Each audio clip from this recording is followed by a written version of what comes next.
All right. It is a beautiful afternoon for a snowstorm. Congratulations to all of you who are checking out DeWindy City YouTube, and welcome to the first time ever DeWindy City YouTuber, Joe Brand in the building, the brand name, aka Brand Flakes, brand superstar.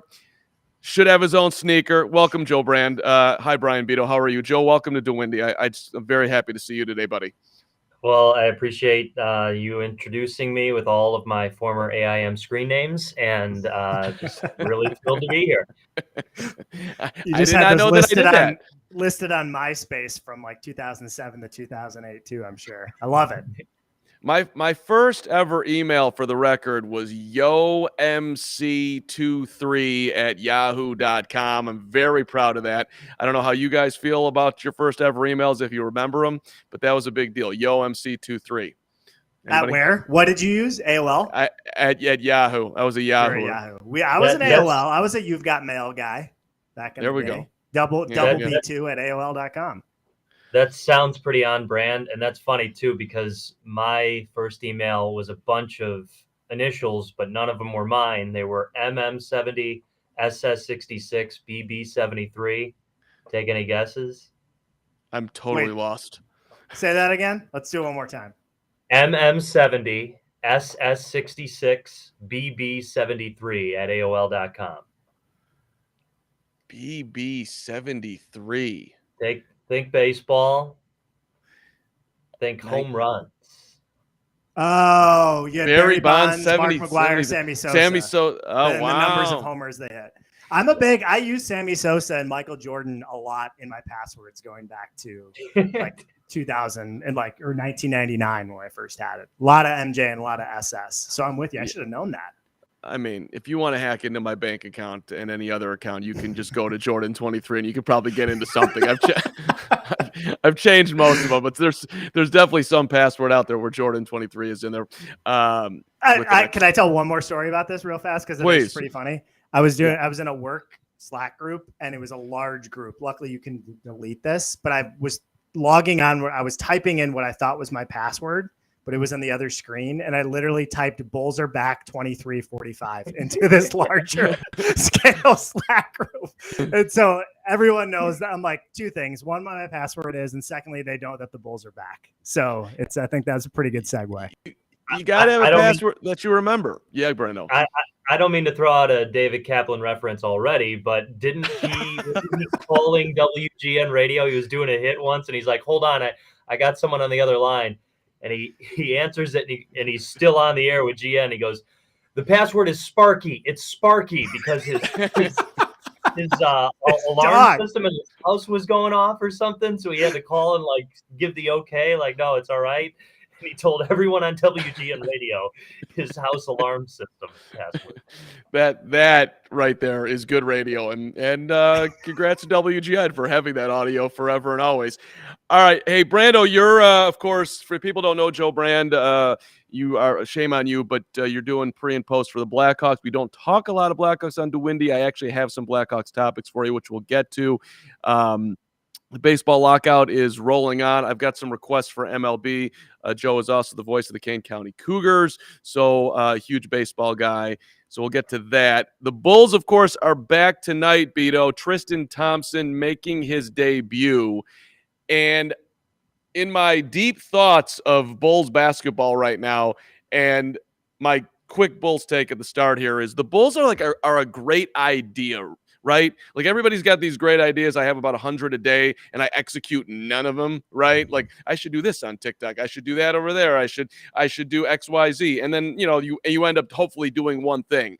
The Bulls are a great idea. You've got tons of talent all over the court. And now you're adding Tristan Thompson onto it. And just nobody has a real sense of, are they going to be able, under the scrutiny, the bright lights of the playoffs in a very tough Eastern Conference, to be able to put it all together? It mainly falls on Billy Donovan, but I do think there's enough idea/talent on the team that they could do it. It really could happen in a wide open East, or they could slip in the standings right now, get a tough first round matchup and get bounced in the first round. Both of those seem like 50-50 shots to me. But this has been sort of a, I don't know, just a fun, glorious start to the season, good ride for the Bulls. So I'm curious, like 2022 unexpected Bulls, like who is everyone's favorite Chicago Bull on this team right now? Like, because you have so many new guys, and maybe it's easy and you say DeMar, but then you got like the IO cute factor. Then you've got sort of Zach, who's been here the longest. And I don't know, like your favorite, and then there's the little cute Vucci. I don't know. Like, who's your favorite Bull right now? For me, I'll hold mine. Let me hold mine. And Brand, I know you're a huge Bulls fan somewhere deep down in there. So your 2022 favorite Chicago Bull, feel free to hit up in the chat. And does anyone like it's definitely XYZ or no? I think you already hit on DeMar. It's the obvious one because he's been their best player, but a lot of it's because he reminds me of late 90s Mike and the way he like carries himself offensively. I'm not saying he was as good. I'm just saying the mid-range game, the jumper, contested hand in his face always doesn't matter. So I like the throwbackness. I know he's out right now, but how do you not go with or at least consider an Alex Caruso right now? Oh, I didn't even mention him. The dude has been incredible. Value to dollar, like dollar to performance, probably the best player. You knew I was going to go there with the dollar and the value associated with what he makes. But that signing was incredible. He's been fantastic. He's easy to love as well. Brand, if I gave you you can buy any Bulls jersey tonight to wear out to the next Joe Brand party. Here you go, freebie. Who you taking? Well, typically I go with the rule that you shouldn't be wearing a jersey of somebody younger than you, but I'm going to go ahead. Done with that. I'm going to go ahead and jump on the IO train. It's just such a cool success story for the Chicago factor, but the impact that he's making here in year number 1 with the Bulls, and also just how much the teammates love him. I mean, DeMar DeRozan goes down and sees his jersey retirement in Champaign. I know Mark's got a totally different thought about that whole situation. He loves it. It was his favorite moment of the season. I had a terrible take on that one that I will stick with, but keep going, please. But the other thing is just kind of his relationship with Billy Donovan and how much of a student of the game he is. It just seems like Billy loves to have someone that young, but that willing to learn and to get better and to be coached. I mean, it's really cool. It's going to be really interesting to see how much he progresses throughout the years, and hopefully it's all in a Bulls uniform. First chat of the day comes from somebody who I apparently is spamming us, but I still put it up there because I love all chats on DeWindy. I thought that Vum might have meant Vooch, so I got it in there. I apologize. Hey, listen, I like interaction. I would like to just mention that the IO thing was when DeMar went down there and followed him to Champaign. Everyone wanted to jump, and these Bulls are so close. They're so tight. Look at the chemistry. And I was basically like, DeRozan's just bored. Like he's got nothing really to do. Why not go down? He's just new guy in Chicago. Let me go see a university. It doesn't necessarily mean that these guys are super tight. And I was dead wrong, for the record. Like there's a certain bond that is just flat out adorable. But you mentioned Billy Donovan and his ability to let these guys grow, so to speak. There was one little note in, I think it was Rob Schaefer's piece over at NBC Sports Chicago with Tristan Thompson. Apparently, Donovan and Thompson have known each other all the way back in the college days, where Thompson came to Florida. Donovan's recruiting him, and Tristan ends up choosing Texas over Florida. So he goes and hook 'em horns over the Gators. And now these two are coming full circle. Thompson is a guy that, hey, you don't have to call any plays for me. I'm just going to go out there and I'm going to kill you and grab rebounds. And he's always was super frustrating to play against because you play great D against the Cavs. LeBron misses a shot, then Tristan gets the rebound, gets fouled, or gets him another look, and now he's here in a Bulls uniform 11 years into the league. But it's exciting from my standpoint that like he could have gone anywhere and he chose Chicago. So that right there is different. Which I don't know how much impact you think he's going to have, Beto, but I'm definitely excited to see how it all plays out. Yeah, I mean, two things. He's got a role here, right? Like the Bulls have been searching for a big that can spell Vooch. They tried Tony Bradley, Tyler Cook at times. We knew that they were thin at the 5 and in the front court. Secondly, like I know he's past his prime, but he's been a fantastic playoff player, right? Like he always seemed to up his game in the postseason when rim protection, rebounding takes the limelight maybe a little bit more than it does in the regular season. And he's been able to perform. I mean, he's got experience. The Bulls are trying to become the team that takes that next step, whether that's this year, next year, the year after. And I think he just adds a really good presence to that front court, to that unit. And you didn't have to give up anything to get him on top of it. He's not going to go crazy. He's not going to all of a sudden make them favorites. What is he going to play 10 to 15 minutes a game? But I think he does provide a nice lift for them. How important, and then we're going to segue over to the big Bears news of the day. How important is seeding in your mind? When you look at the Bulls? Yes. Super important. We've talked about this. I think most teams like Milwaukee doesn't matter.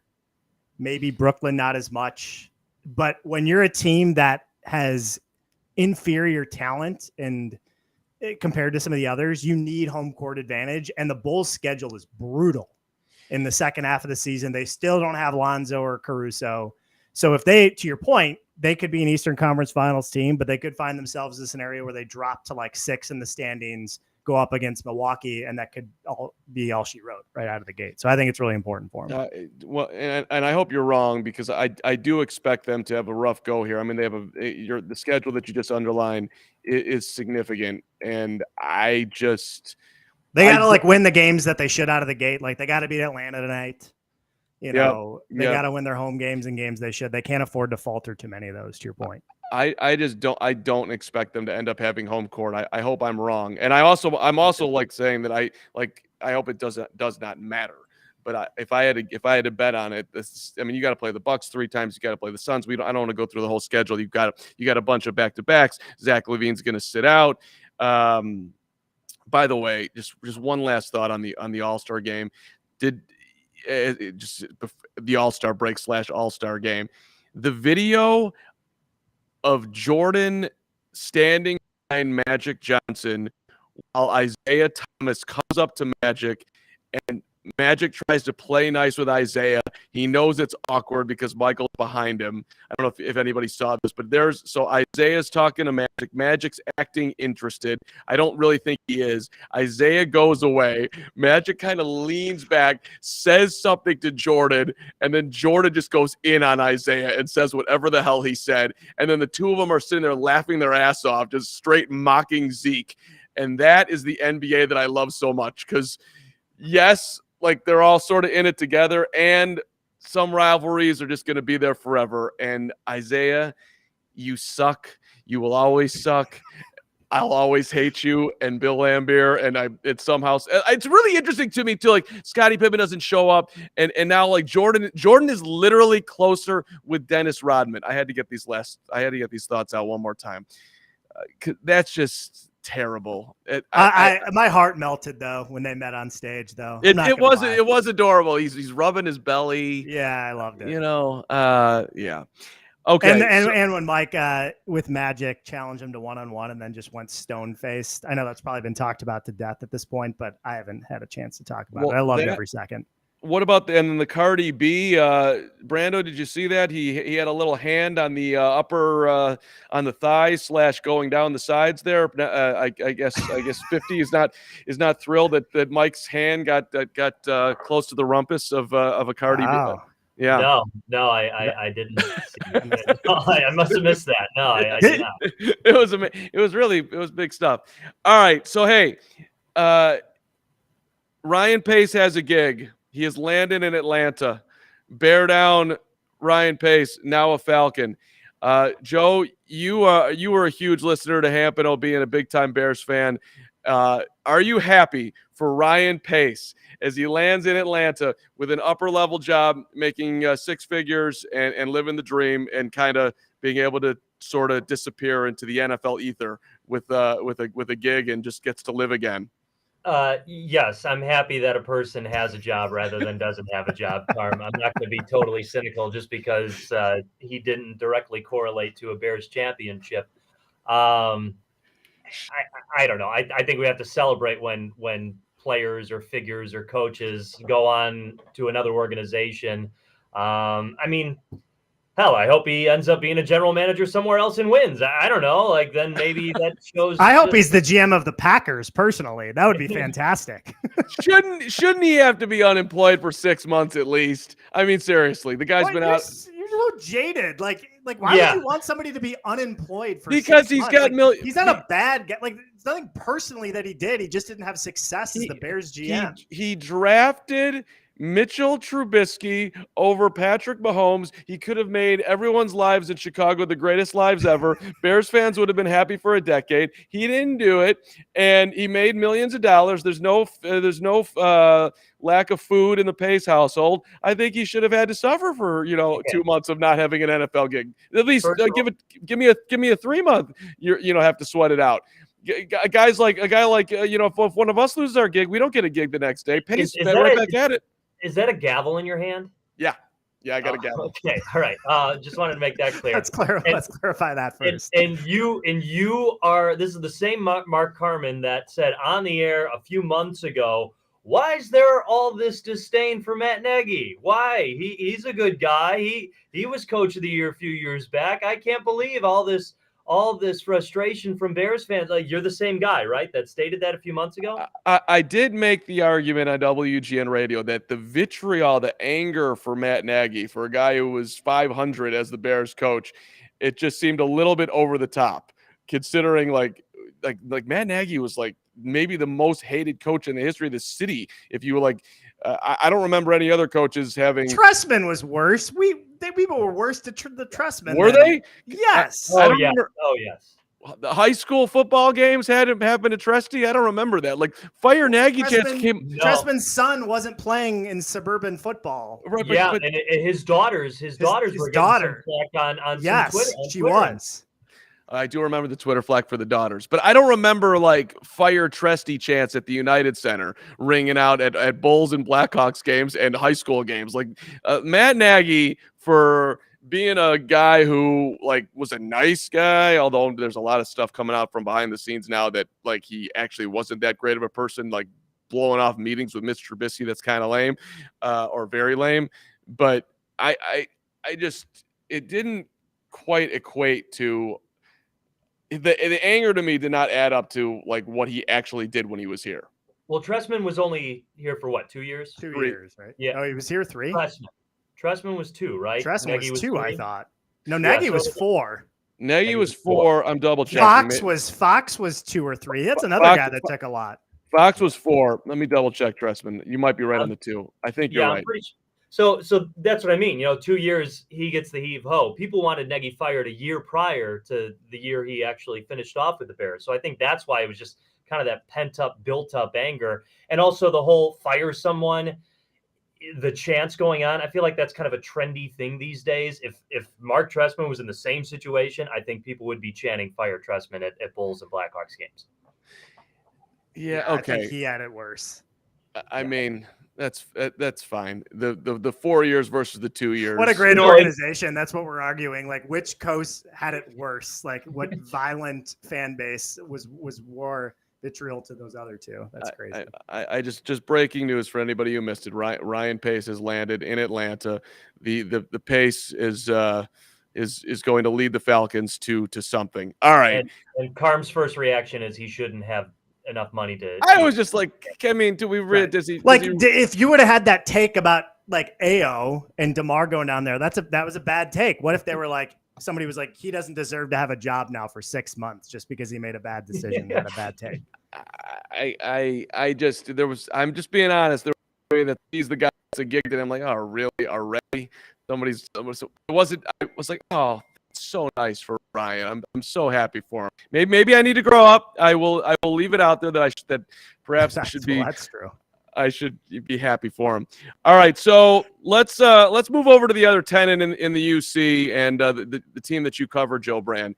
The trade deadline coming up here. I'm going to show you that I'm following your Blackhawks. I read a very passionate piece about not trading Brandon Hagel. Beto, I know you have deep thoughts about Brandon Hagel. 23-year-old forward, very talented. The Hawks with a lot of needs, a lot of interest around Hagel. Derek King, Blackhawks head coach, was apparently very surprised to hear that Hagel might be somebody going out the door. He said he better not be. Blackhawks communication we've seen is not always perfect. So Brando, A, are you impressed that I'm on the Hagel beat here? And B, what can you tell us about Brandon Hagel and his future with the Blackhawks? Yes, I'm very impressed. I'm also a little relieved because once you told me you were doing hockey homework, I thought you were going to bring up like the Vegas Golden Knights or something, and it was going to make me look bad. Brandon Hagel is a really easy guy to root for. He's a really easy guy to like. If you're investing in a Blackhawks jersey for the sole purpose of rooting for a young Blackhawks player, I would highly advise him. But what if you're older than him? Sorry, that's true. If you're older than him, that's just 23. Way to call it out. Okay, for your child or for your niece or nephew, then. He's a gritty player, and I know that's a hockey term that people throw around, but like people keep throwing comparisons to him and Andrew Shaw, and apparently those two are like best friends. Andrew Shaw is kind of a mentor to Brandon Hagel, but it's just a cool success story too. I mean, he's been floated around for possibilities of trades, or at least been sought after, and these other teams are willing to give a first-round pick for him. He even said, he's like, yeah, that's pretty cool. I never would have expected that. He wasn't a high draft pick. He's just a guy that works his ass off day in and day out. So he's a guy to root for. But the cool thing about him is he can play anywhere. He can play on any line. You put him up at the top line with Kane, DeBrincat, Strome. He feeds those guys. He goes into the corner. He just finds a way to get them the puck. But he's a hardworking guy, so that's why he works well on the third and fourth lines too, because he's got a lot of skill. And he's on power play. He's on penalty kill. He's kind of a jack of all trades guys. So that's why I think Hawks fans are kind of cautious of the Blackhawks trading him, because, okay, if you trade him for a first-round pick, you better get a Brandon Hagel-like player in return. And I don't know how high Brandon Hagel's ceiling is. I imagine it's not much higher than where it's already at, but everybody loves Brandon Hagel. Apparently that's where other teams are calling the Hawks, asking about him first, because he's the type of player that can make a good team great and a great team even better. So prediction on DeWindy, does he get moved? I want to say no. Unless someone blows the Hawks out of the water with a thing they can't pass up, a trade they can't pass up. But the other thing is they got to figure out who's going to be their general manager before they end up making that move. And I think that's the biggest aspect, the biggest holdup right now of it all. Well, I'm glad you brought that up because, hey, Beto, have you applied to be the Blackhawks general manager? I believe it or not, I have not. So I'm slightly underqualified for that position. Well, I'm not sure that you are, because the Blackhawks apparently have what piece did I just bring up here? There was. So they interviewed somebody from the Cubs and somebody from the Toronto Raptors because they want to think outside the box for this hire. Yes, I did see that. They reached out to Jed Hoyer before they went really in depth about finding out who's going to be their next general manager, just to, I guess, pick his brain and figure out what other sports are doing. The one weird thing about all this, I'm sorry, Carmen, am I stealing your thunder? Did you? No, I just think I just want, like, the guy that they reached out for the Cubs. He's got a degree from Harvard. He's an expert in stats. He's, he could break down, maybe like a nuclear situation. I don't know what the hell I'm saying. I mean, but I don't get it. Like, don't you have to be able to go into a hockey rink and look at the hockey players and figure out who can play hockey? I would understand it a lot more if they wanted to go the route of having a hockey czar or a president of hockey operations and then hiring somebody without a hockey background as the general manager role. And you can do general manager things based off of the support and information from your supporting staff. But if the GM is going to be the only person in charge, that's where I kind of question then why are you going? Or, I mean, whatever. They're interviewing people now. But if they were to go ahead and hire somebody from the Cubs, somebody from the Toronto Raptors, it would be very hard to convince me. I get it out. I get it being outside the box. I'm all for taking advice and taking opinions from so many people just to go ahead and get the best person. And the other thing is, I like the idea of only having a general manager. Danny Wirtz had stated that the reason they want to do that is so they know who to hold accountable when things don't go well. That makes a lot of sense. That totally makes a lot of sense to me. But to go that route and then to look outside the box and possibly hire somebody from a different sport with no hockey background, I mean, how is that going to conflict your supporting staff, your scouting staff? You know, what are these people going to think when they're dealing with somebody, working for somebody that hasn't even originally been in the sport? It's definitely confusing. I get where they're coming from, but if they go that route, it's going to be very, very interesting. I just want to read it because the Blackhawks tweeted, "Today we interviewed Jeff Greenberg for our GM position. The most intriguing candidate, as Paul Sullivan wrote it, however, may be Jeff Greenberg, who has as much pro hockey experience as the contestants in the shoot the puck contest between periods at the United Center." Beto, you could get in there. Greenberg is the Cubs' assistant GM and was instrumental in team president Jed Hoyer's summer sell-off in July. This dude was making huge moves in July in the summer sell-off. He could trade Anthony Rizzo and Brandon Hagel in the same year. That would be incredible. Can you imagine? Like, how many people could claim something like that? That'd be incredible. I mean, opening line. For the record, he did play hockey at Penn. He's the son of Chuck Greenberg, who was Mario Lemieux's attorney, for whatever that was worth, in '99, when the former Pittsburgh Penguins star led a group of investors who bought the team. You know, and they did hire away John McDonough in 2007, and for a long time that was considered maybe one of the most. Yeah, but that was for president of the team. Like, that wasn't just the GM. I know hockey decisions. Yeah, I understand. Maybe they're going like full Ted Lasso. You know, like if you're familiar with that, just go with someone like completely different sport. Go with great leader that's got a funny accent, and go from there. I mean, that's what happened with Ted. And I'm not trying to pile on the Blackhawks here, by the way. Maybe they'll come up with a great hire, but I do find it a little odd. Like, wouldn't you have hired the GM by now? You got a pretty big trade deadline here. Like, why? Like, it's very rare that you would go this long with an interim candidate. Can you explain that? It's bizarre, right? A little bizarre. I feel like the Blackhawks would probably be more involved with some movement right now if they had a GM. Trade deadline is March 21st. So they still have time. And I've brought this up. I don't know how true it is. I mean, this is totally an opinion I just kind of whipped up. But they have the perfect setting to interview all these candidates, because it's just like, here's our roster, here's our situation. What do you want to do? What do you think we should do? And that is what you would do when you assume the role. Like, it's the best situation to interview people, because then they can just go off all their ideas and their potential decisions and be like, yep, we like that route. We're going to go with this person. So I don't know if that's going to play into an effect. I mean, whoever they hire, they just go ahead and make these slew of moves. But it's also, it might work out in the Blackhawks' favor to hold off on making these trades until teams get a little bit more desperate. And, you know, like any trade deadline in any sport, to go ahead and make a not dangerous move, but a more lucrative move, because they want the results now with some of that the Blackhawks have. So maybe that'll work out in their favor. Who knows?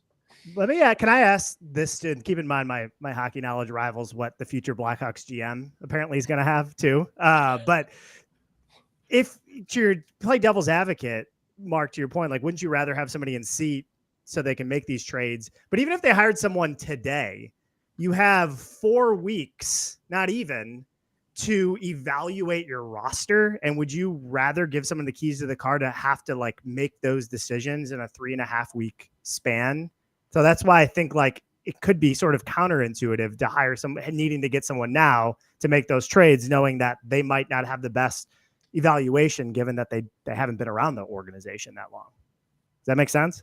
I'm with you. Empower interim GM, make the best decision possible, and live with it. That's what I would be doing at this point. I mean, but I'm not. That's just, I would not be in this position. I don't think if I was them, I would have hired somebody and realized like, hey, you're in a really tough spot. What's the future of Taves and Kane? I mean, that's at the end of the day here. I mean, that's what everybody really wants to know. What do you think that is? How long are they going to play out their contracts? I know Patrick Kane's been pretty involved with discussing like what he wants for the future, right? I've seen that written up, that Kane has at least reached out to people in management and expressed some of his desires. Yeah, well, he originally brought that up, was it last year? Maybe he thinks that Guys like Stan Bowman should ask some of the veterans on the team what their opinion is, and not that it'll make him sway one way or the other for a decision, but at least to get that information. I mean, Patrick Kane could be a GM after his hockey career, and I don't think anyone would be surprised. He's just, they call him a hockey savant. He studies the game like crazy. He knows other teams' lines. He knows the talent of other teams. He's just crazily obsessed with the sport, and he's got the brain to do it. And then once he said that, Stan Bowman went ahead and said, well, let them play hockey and I'll make the decisions. But I think it's no surprise that Patrick Kane and Jonathan Toews would probably like to finish their careers with the Blackhawks in any entity, like not even just playing. Like, what if Jonathan Toews said he wanted to be done but wanted to assume some type of role with the Blackhawks, whether it's, something of player development, or I wouldn't go the ambassador route for him or Kane. I think Kane's got a lot more solid years left than Jonathan Toews, at least as far as right now. But, I would think that the Blackhawks would like to find a way to make that work, where they could still somehow keep these guys in the organization without just kicking them to the curb for a trade deadline. I feel like they both the Blackhawks and Toews and Kane feel like they have that leverage of getting what they want out of the whole situation. I like to congratulate everybody on tremendous hockey talk. First time on DeWindy. I think we hit everything up. We didn't bring up the Bobby Hull situation, which, look, legacies are tough. It was interesting that the Blackhawks didn't say anything about Hull leaving the organization, not being an ambassador. Bobby was a phenomenal, obviously, player on the ice. You could make the argument the greatest Hawk of all time. But he's a lot of stuff off the ice that is not as great. John McDonough brought him back, and now he's moving along. So I know you do your Hawk show on it, Joe. Were any Hawk reaction on the leaving? Did that come out? People just kind of quiet. I mean, no, there was no extra reaction. Just what was reported by Bruce Levine of Odyssey and what the Blackhawks had to say about the matter. And let's face it, the whole ambassador role has definitely changed. Big deal of it being COVID. Like, one of the biggest jobs of being an ambassador is walking around the United Center and talking to fans. It's a fair point. They couldn't do that in 2020. They probably were told not to do that last year and maybe even this year too. And is Bobby Hull going to go in the United Center and talk to 20,000 people with the pandemic going on? Like, with him at his age, he probably wouldn't want to do that. It's a Blackhawks decision. Who knows exactly when it actually happened? I saw a report that this may have happened a year ago, and then it just came to light. But again, like, I don't think that it was a whole one day they said, you know what, Bobby, that's it, you're done. Everything about the report said it was a mutual agreement between both parties. I don't think Bobby Hull's life is going to change a whole lot, no longer being a Blackhawks ambassador. It didn't look like anything along the lines of excommunicating him from the team or anything like that. It's just, no, he's no longer part of the Blackhawks ambassadors crew. It's only Dennis Savard and Chris Chelios now. It's not a Sammy Sosa situation, is what you're saying. No, it's not. Go down that 66 road if we want. He left on better terms too, if we're staying in the United Center, than Scottie Pippen. Scottie Pippen, yep. Yeah, banging away on ESPN. By the way, good job by the Bulls at getting out in front of that one. Who knew that he was going to right unguarded and ruin his entire relationship with the greatest player to ever play anything? I'm never going to be able to live that one down. What a disappointment. All right, tip of the gavel, by the way, to Bruce Levine, who was brought on to talk baseball and just out of nowhere, I guess, throughout the. By the way, Bobby Hull and I don't know if Mully and Hahn knew that Levine was coming strong with a out of nowhere hot take that Hull and the Hawks had parted ways. So congrats to Bruce, who's covered everything in this town for a long, long time. All right, team. My favorite Bull, for the record, just recapping this whole conversation, is Io. I find him to be amazingly adorable. I would get the 12 jersey, which, by the way, would also bring me back to the roots of Sean Dunston. So now my favorite player growing up. We're really cooking with gas. It'll be very Heinrich. well. Yeah, Captain Kirk never did it for me. Should have had Dwayne Wade. Yeah, but it's going to be very interesting to see once these dudes get healthy. Lonzo Ball specifically right now, how much time Ayo will end up playing, because he's proven that he can handle starters minutes, and those minutes are not going to be there. And how Billy, and he's also got himself in a great rhythm with Vooch. Vooch is playing his best ball with Ayo at the one, and Ball does not go to the basket. So it'll be I'll be fascinated to see how the whole thing shakes out. Bulls Hawks tonight. Beto, you going? I'm not going. I am going to the Bulls Bucks game next Friday, though, the return of Grayson Allen. So that should be fun. Oh, that's a good one. I'm looking forward to that. That would be a good one.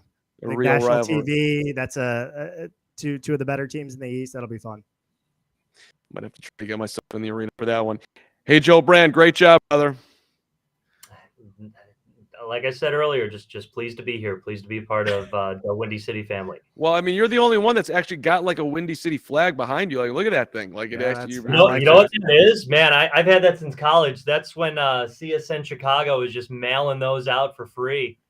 It's a Chicago flag with Hawks, Bulls, Cubs, and Sox when all 4 teams were on the network. Nice. And I like the CSN throwback too, calling it that. Yeah. Well done. Yeah, that's if we get a sports channel one, I lose my mind.